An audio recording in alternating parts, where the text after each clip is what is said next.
Last week I was talking about somebody I know very well who's going through a real difficult time in life, one of the most difficult times of her life. And she's feeling bad about the fact that it seems, at least in her mind, like she only turns to Jesus as a last resort. In last week's blog, I addressed her question about why we are so prone to do that, why we tend to only think about God when we hit some kind of rough patch. In this week's blog, I'm going to address her other question, because she also asked, given the fact that we are so prone to wander, so prone to forget about God until we go through some kind of difficulty, what does it take then to get his attention? Given the fact that we forget about God so much, so often, how much does it take to get his attention? In Luke chapter 15, sinners are gathering around Jesus to listen to him, which upsets the religious leaders. They're ticked off because they're thinking to themselves, what right do these sinners, these people who are so prone to wander from God, to forget about God, what right do they have to demand Jesus' attention, to get his full attention in this way?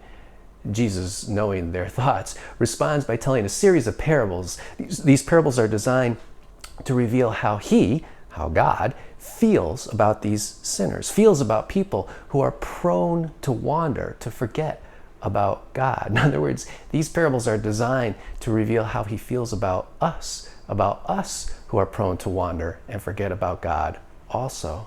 In the first parable, he starts this way. He says, which one of you, having 100 sheep and losing one, wouldn't leave the 99 in the wilderness and go search out and find that lost sheep? And then finding it, put it on your shoulders and rejoice. Come back home, call together your friends and neighbors and say, rejoice with me because the sheep that I have lost is found. It sounds there like Jesus is asking a rhetorical question to which everybody in the audience would respond, sure, Jesus, we'd all do the same thing. We'd all leave the 99 in the wilderness to go find our one lost sheep. Not at all. In fact, the complete opposite. Which shepherd would leave 99 sheep in the wilderness to go after one lost sheep?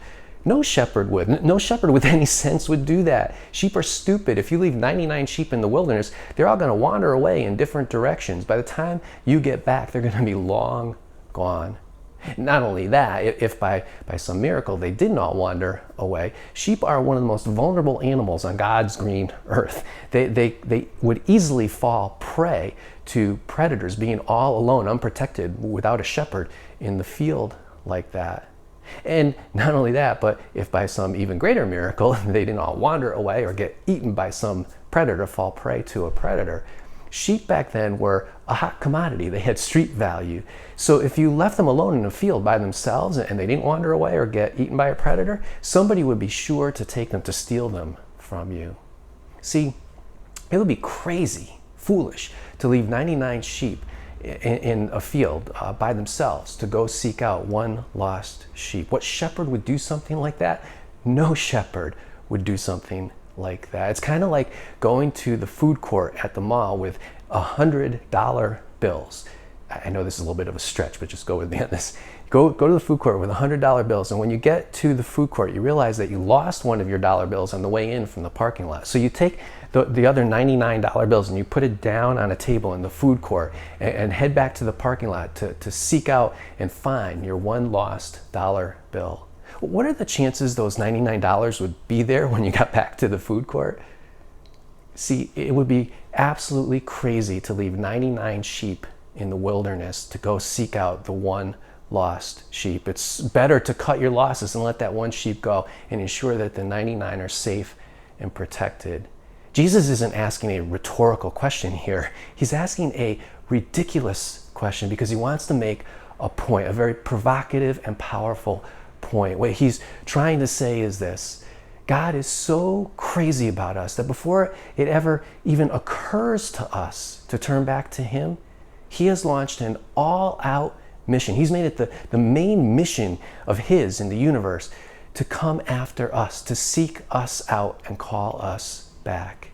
Given that we are so prone to wander, what does it take to get God's attention? Nothing.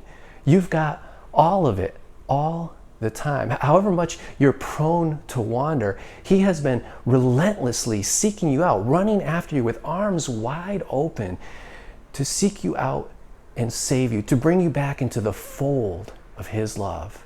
That's how crazy he is about you. So do you ever feel like you're having trouble getting God's attention? You can't get God's attention? I'd love to hear your thoughts about that question, or any other thoughts you have. You can go to the Contact EJ page of the Raising Jesus website and leave them there.